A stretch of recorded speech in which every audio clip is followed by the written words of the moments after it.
Hey guys, it's your boy Peks here, and welcome to another episode in my series from Zero to Hero. And on this episode, we're gonna cover brass arrangement. So this is gonna be a very fast tutorial because about 90% of what you can do with strings is applied to the brass, but there's two little things that are not applied. But I will tell them a bit later. For now, let me show you the full track. So I changed a little bit in the intro and the soft build and the build as well. So it's softer, so the tension gets lower, so that it can get higher in a climax. So this is what I have.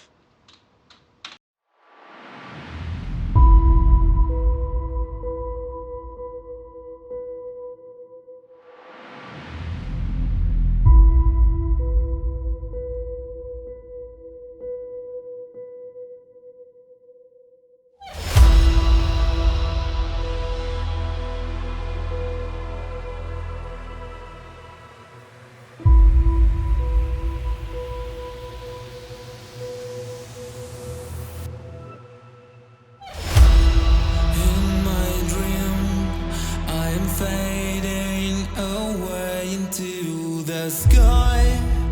I find myself flying so high,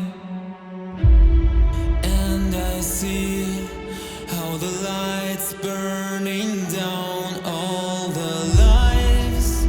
I swear I've seen it and my eyes turn blind. Now I think about what I have to think about the rest of time. 'Cause my fantasy is nothing less and nothing more than all I need is something strong to get my wish erased, to fight with my neutral soul of what I used to hate and used to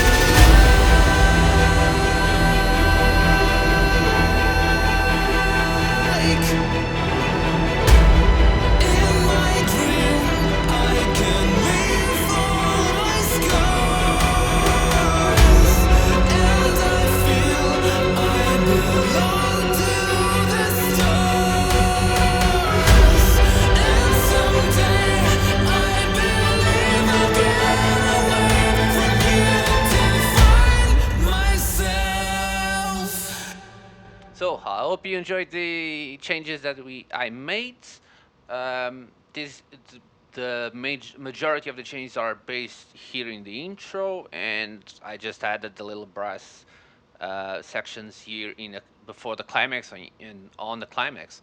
So let me tell you what I did. I just took the entire brass section, excepting trumpets. I didn't have trumpets yet, but I will maybe. I don't know. We'll see. But for now, I have the entire brass section, the French horns, the tubas, chimbassis, trombones, and all that. I have them layered in the root notes of the double basses and the cellos. So they basically are just a layer. Now, there's some tracks out there that are brass oriented. I did a Dark Souls type track that is a little bit string staccato and brass oriented, but usually 90% of my tracks are not brass oriented. They are just strings, piano, and other things. So the brass actually functions as a bed towards the track. So it's kind of like more of a background sort of scheme. But it depends on you. On this specific track, the brass is fine as it is. I might change a little bit here and there, but I doubt it. Now, what I did was I got a Mercato, which is the shorter one of the shorter articulations. So I used it for the entry before the climax, and I did that for every single brass instrument. All the notes that you see here, this is just pretty much copy paste. But what I did was actually take each instrument, and each instrument is on a different octave. So tubas, and this is tubas.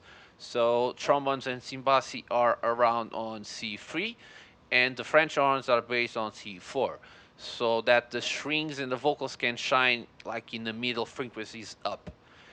And that was pretty much it. I didn't add anything. The same technique applies about the velocity keys, as you can see. The velocity keys with the shorter articulations are still messed with.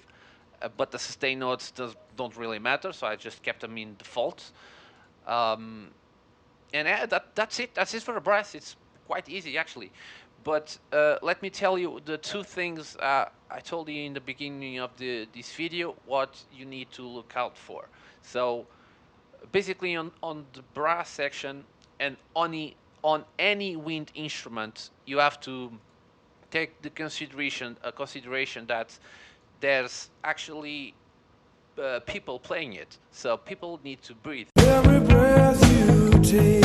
Of the biggest beginner mistakes, and a lot of people don't tell you this, but this is what the breath and the air sounds like. So usually beginners go like this.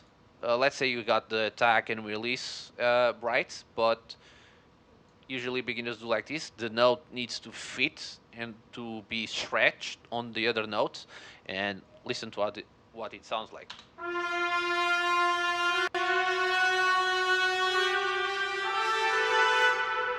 So it's pretty much a constant sound, and that is kind of different in a real orchestra. So in the real orchestra, everything that's brass or maybe woodwinds or anything that's uh, performed by a person that's breathing out for the instrument. So you need to have that consideration with the pause in the breath. So, for example, you can actually do this, but in the shorter amount. So the proper way to do this is give it a little breathing space here and here as well. Perhaps here, but this one can actually fit it together like this. So let's hear it.